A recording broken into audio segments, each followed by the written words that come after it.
बिस्मिल्लाहिर्रहमानिर्रहीम। अस्सलाम वालेकुम। सिंगापुर की क्रेडिट रेटिंग एजेंसी जो दुनिया भर के ममालिक की क्रेडिट रेटिंग एजेंसी से के तौर पर जानी जाती है, वो बताती है कि आउटलुक क्या है, नेगेटिव है, पॉजिटिव है। इसका नाम है मूडीज। ये भारत वाला मोदी नहीं, ये मूडीज है। उन्होंने कहा है, खास तौर पर डॉक्टर ग्रेस लिम जो उनकी तजियाकार है, उन्होंने कहा है कि पाकिस्तान ने जो बजट बनाया है ये आईएमएफ की लाइन में नहीं है, इन लाइन नहीं है, जिसकी वजह से पाकिस्तान के डिफॉल्ट करने के इम्कानात बहुत ज्यादा बढ़ गए हैं। क्योंकि अब लोन नहीं मिलेगा आईएमएफ से, तो लिहाजा पाकिस्तान डिफॉल्ट कर जाएगा। अब सवाल ये पैदा होता है, क्या वाकई पाकिस्तान डिफॉल्ट करने जा रहा है? अब ऑप्शंस क्या है हमारे पास? देखिए, एक बात तो बड़ी क्लियर है कि आईएमएफ को हमारा ये बजट बिल्कुल पसंद नहीं है, बिल्कुल भी उनको पसंद नहीं है। ना वो ये समझते हैं कि इसके अंदर एमनेस्टी स्कीम देनी चाहिए थी, ना वो समझते हैं कि हमने डॉलर का ऊपर मार्केट और इंटर बैंक के अंदर रेट को मुनासिब रखे। ऐसी कोई सूरत हाल नहीं। अब होने क्या जा रहा है, इसको जरा आप समझ लें। अब हमारे पास सिर्फ 14 दिन बाकी बचे हैं, सिर्फ 14 दिन बाकी बचे हैं। 30 जून तक अगर हमने एग्रीमेंट नहीं किया आईएमएफ के साथ, या उनकी शराइत या कुछ ऐसी सूरत हाल नहीं बनी, तो फिर उसके बाद आपका आईएमएफ का जो पैकेज है पिछले काफी सालों का जो चल रहा है वो खत्म हो जाएगा।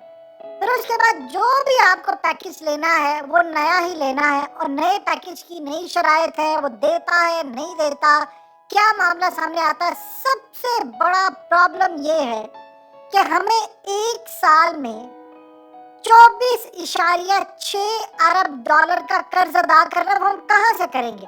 हमने 3 साल में 77.6 अरब डॉलर का कर्ज अदा करना है, वो हम कहाँ से अदा करेंगे? वो कर्ज समझ लो, उसका सूद अदा करना है, वो आप कैसे अदा करेंगे? ये सबसे बड़ा क्वेश्चन है। अब मामला ये है कि अगर आपको आईएमएफ पैसे नहीं देता, तो देखिए, चाइनीज बैंक वाहिद बैंक है जो आपको हर दफा रोल ओवर कर देते हैं। अब सऊदी अरब और यूएई, जाहिर सी बात है, कोई कितनी आपकी मदद करेगा, वो भी हमारी मदद कर देते हैं। लेकिन ये तीनों साथ कह रहे हैं कि पाकिस्तान के अंदर वो स्टेबिलिटी भी चाहते हैं। प्रॉब्लम ये है कि सऊदी अरब ने पहले भी कहा, यूएई ने भी कहा कि अगर वो उनका जो पैसा आता है पाकिस्तान में, वो असल में आईएमएफ के साथ मशरूत है, कि चूंकि आईएमएफ की रिक्वायरमेंट है तो वो इसलिए वो दे देते हैं।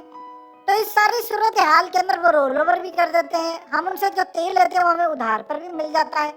अब इस सारी सूरत हाल में अगर आपका आईएमएफ से वायदा नहीं होता, तो आपको कोई इतने पैसे तो नहीं देने वाला कि वो आपको पैसे दे और आप अपना कर्ज उतारें। डिफॉल्ट तब करते हैं कि जब आप किसी भी मुल्क के अंदर कर्ज जो बैरूनी होता है उसको अदा करने के काबिल नहीं रहते, तो आप डिफॉल्ट कर जाते हैं। ये अब तक की सूरत हाल होती है। यदि आप डिफॉल्ट कर लें, उसके बाद करेंसी, जॉब्स, इन चीज़ों पर जो असर पड़ता है वो आप सबने देखा हुआ है।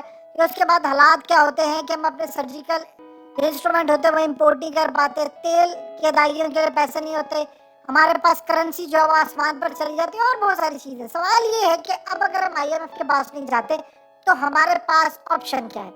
हम ये कह रहे हैं कि आईएमएफ जियो पॉलिटिक्स कर रहा है, वो ग्लोबली सारा एजेंडा सेट कर रहा है, वो जी ऐसे शराइत लगा रहा है, वैसे लगा रहा है। सवाल ये पैदा होता है कि अब हमारे पास प्लान बी है क्या? देखिए, अभी तक किसी को भी नहीं पता कि अगर हम आईएमएफ के पास नहीं जाते तो व्हाट नेक्स्ट, हमने क्या करना है। क्या इंटरनेशनल सतह के ऊपर अगर हम आईएमएफ के साथ नहीं करते तो हम ये चीज़ें कैसे मैनेज करेंगे, अपने कर्ज कैसे अदा करेंगे, और अपने फॉरेन रिजर्व को एक हद तक कैसे रखेंगे? ये सबसे बड़ा क्वेश्चन है जिसका जवाब अभी तक हमारे पास नहीं है। देखिए, जो सूरत हाल इकोनॉमिक हमारी चल रही है वो बड़ी वीक है, वो इतनी ज्यादा वीक है कि जिसका आप अंदाजा नहीं लगा सकते कि हमारे 80 लाख लोग जो है वो बेरोजगार हैं। हमारे इंटरनेशनल जो फॉरेन रिजर्व है वो भी माइनस में है, और डॉक्टर पाशा ने इस पर बड़ा क्लियरली कहा है। अब सवाल ये पैदा होता है कि हम इसमें से निकलेंगे कैसे, और इसका आउटकम क्या है हमारे पास। ये तो 14 दिन बाकी है, हम 14 दिन के अंदर अगर ये नहीं कर पाए तो उसके बाद सूरत हाल क्या होगी? देखिए, ये बात अभी तक किसी को पता ही नहीं है। हम पूरी कोशिश कर रहे हैं कि इन 14 दिनों के अंदर आईएमएफ से बात करें। आईएमएफ आपके सामने जो अब शराइत रख रहा है, उन्होंने दो चीजें आपको कही हैं कि आपने अमीरों पर टैक्स लगाना, अगर वो नहीं होता तो हमारे पास कोई ऑप्शन नहीं है, यानी हमारा कोई प्लान ही नहीं है, कोई बी प्लान होना ये चाहिए कि आप आईएमएफ से जान छुड़ाएं। ये तो बड़ी जबरदस्त बात है। सवाल ये पैदा होता है आईएमएफ के पास, उसके बाद हमारे पास नेक्स्ट क्या? कोई प्लान नहीं है हमारे पास, कि हम रखे देखिए एक वाहिद प्लान ये होता है कि आप ओवरसीज पाकिस्तानियों को कह दें कि भाई आप पैसे भेज देंगे, आप अपने मुल्क में पैसे भेज दें ताकि आपका मुल्क बच जाए।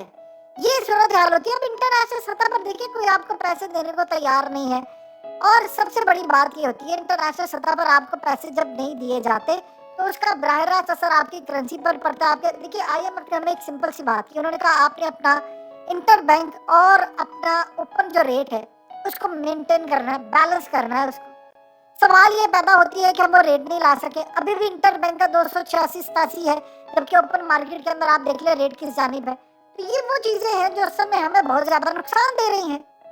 यानी आप अंदाजा कर लें कि इंटरनेशनल सतह के ऊपर हमारा रेट कुछ और जा रहा है। ओपन मार्केट में लोग असल में जब देखते हैं ओपन मार्केट में तो आपके रेमिटेंस भी कम हो रहे हैं, लोग बाहर से पैसा भी नहीं भेज रहे। उसकी बड़ी वजह क्या है? उसकी सबसे बड़ी वजह ये है कि वो देखते हैं कि ओपन मार्केट के अंदर रेट ज्यादा उनको मिल रहा है, तो लिहाजा वो उसमें पैसा बेच के अपने घर वालों को ज्यादा। इवन की सबसे बड़ी बात ये है कि अब लोगों ने काफी दफा ये कहना शुरू कर दिया है कि देखिए अभी अपने घर वालों को वो कह रहे हैं कि आपको हम पैसे कम भेज रहे हैं। उसकी सबसे बड़ी वजह क्या है कि जी आगे रेट मजीद गिर जाएगा, तो हम संभाल कर रखे अभी आप इतना यूज कर ले जितनी आपको जरूरत है, बल्कि हाथ टाइट कर ले, क्योंकि बाद में हम जब पैसे भेजेंगे तो रेट ज्यादा रहेगा। मिसाल के तौर पर अगर कोई अमेरिकी डॉलर में है तो वो डॉलर उसने वापस सिक्योर किए हैं। मिसाल के तौर पर कोई दिरहम में भेजता उसने रखे, कोई सऊदी रियाल में, कैनेडियन डॉलर, इसी तरह ऑस्ट्रेलियन डॉलर। ये तमाम की तमाम वो चीजें हैं जिसका हमारे पास कोई सोल्यूशन नहीं है। हमारे पास बिल्कुल ऐसे जैसे आज से रेत जो है वो सरक रही है। अब 14 दिन है, इन 14 दिनों के अंदर हमने फैसला करना है। ये आखिरी 14 दिन है, हमने फैसला करना है कि हमने IMF के पास जाना, और IMF के पास आप जाएंगे तो ये बजट उनको बिल्कुल अप्रूव नहीं है। वो आपको इसमें से कहेंगे कि बहुत सारी चीजें आप चेंज करें, आप इवन के मिनी बजट टाइप लेकर आए, इसके अंदर एडिशन करें, इसके अंदर फलाह करें, ये करें। वो करने के लिए हमारे पास ना सकत है, ना हमारे पास पैसा है, और ना ही हमारे पास अपने जो बैरूनी कर्जे हैं वो अदा करने के लिए पैसा है। देखिए अगर आप फॉरेन रिजर्व जो आपके खासतौर पर पाकिस्तानी बाहर से पैसा भेजते हैं, अगर आप उसको मैनेज कर ले ये रेट को किसी तरह ऊपर मार्केट का और इसका बराबर कर दे, तो कम से कम वो आपको पैसे भेजना शुरू करें। इस तरह तो आपके रेमिटेंस इतने ज्यादा कम हो रहे हैं, वो हुंडी के जरिए पैसे भेज रहे हैं। हमें इतनी छोटी सी बात समझ नहीं आ रही कि हम करें क्या। ये असल में बेसिक सूरत हाल है। और आप देख ले फिर उसके बाद प्रोडक्शन गाड़ियों की बंद हो रही है मुल्क के अंदर, कंपनीज जो है वो छोड़कर जा रही हैं। शेल कंपनी ने कहा वो अपने शेयर्स बेच रहे हैं। ये इसका नेगेटिव इम्पैक्ट पड़ा है। हमें जल्द से जल्द मामलात को हल की तरफ लेकर जाना है। आप जब मामलात को हल की तरफ लेकर जाएंगे तो सोल्यूशन निकलेगा। अदरवाइज इस तरह चलते रहे तो अब मिसाल के तौर पर अब जब आप IMF से नहीं लेंगे तो उसके बाद हो सकता है IMF आपसे अगला प्रोग्राम ही ना साइन करे। हो सकता है वो कहे जी हमारी शराइत ये है कि मैं आपसे अगला प्रोग्राम साइन ही नहीं करना, हम आपसे करेंगे जी जब कोई नया सेटअप आएगा या कुछ होगा। अगर वैसी शर्त रख देते हैं तो बताएं फिर हम किन के पास जाएंगे। चाइना तो आपको पैसे देता, लेकिन चाइना साथ ये भी कहता है कि भाई देखिए उनका लोन है, उनके तो कमर्शियल बैंक जो है वो आपको रोल ओवर कर देते हैं, तो वो आपको कितना कर सकते हैं। ये बड़े क्रूशियल मोमेंट्स आ गए हैं पाकिस्तान की जिंदगी में, और यहाँ पर हमारे पास दिन बहुत थोड़े हैं और हमें फैसला करना है क्या है इन 14 दिनों में हमने कोई फैसला लेना है या नहीं लेना। अगर नहीं लेना तो फिर कौन को सच बताना पड़ेगा कि हमारे साथ होने क्या जा रहा है।